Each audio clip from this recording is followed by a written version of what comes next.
Happy New Year, everyone. I know we got off to a rough start with Omicron this year, so I hope that you're taking care of yourselves and that you're healthy and you're happy. I wanted to take a moment to dive into the East Bay real estate market in 2021, look back on what happened last year and project forward as to what we might expect this coming year. And the main thing I want to talk about is inventory. If you read any news articles over the last year, you probably read some articles saying that inventory was so down, buyer demand was surging, and that prices were going through the roof. And they were right about prices. Prices did go through the roof. Across the nation, we experienced a 19% appreciation in the median home price.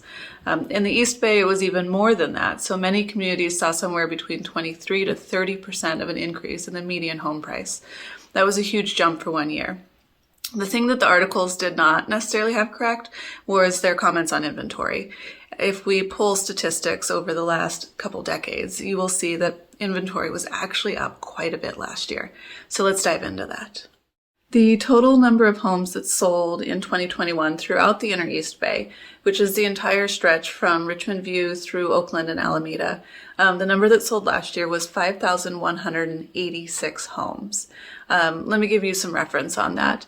That is 27% increase over the average annual number of homes sold over the past decade. So in 2021, the number of homes sold was 27% higher than we had experienced in any other year over the past decade.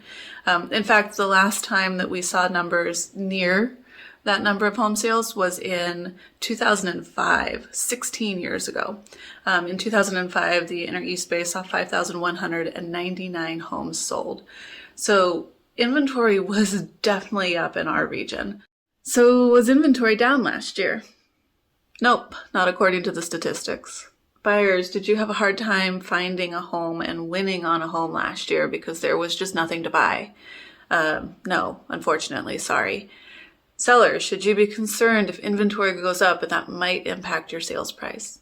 Not in this market. Did prices go up because buyer demand went up?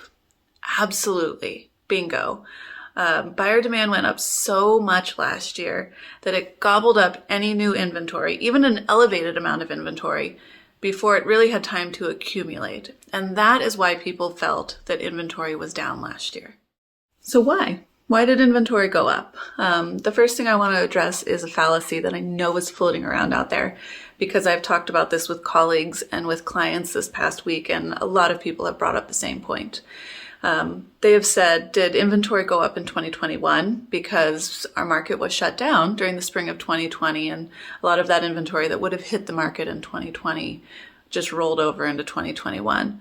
And it's a good question. The statistics show that that is actually not the case, that the number of homes that sold in 2020 was comparable to the number of homes that sold in any previous year of the last decade. We did not see a decrease in inventory in 2020, which would indicate phantom inventory falling or rolling over into 2021. So I don't actually think that that is the case. I don't think that that is what happened. What do I think happened? I think it's a combination of a lot of equity that homeowners are holding on to right now. A flexible work schedule is an option for a lot of people, and COVID caused people to reevaluate their lives. And really the key component of that is equity, the amount of equity that people hold in their homes. It's what fueled us through last year, and it's definitely what's going to impact the market this year. Equity allows a level of mobility that individuals cannot experience if they don't have the finances or the freedom to move. And there have been years where people are upside down on their home and just don't have the freedom to move. We are experiencing the opposite of that right now. And as a nation, we're seeing the highest level of movement or mobility that we have experienced ever.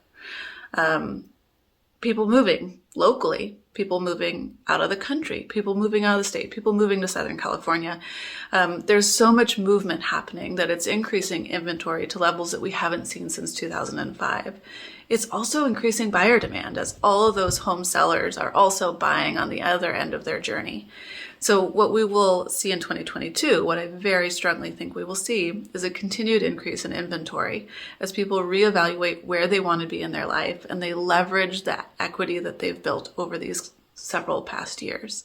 So see an increase in inventory and very likely an increase in price through 2022.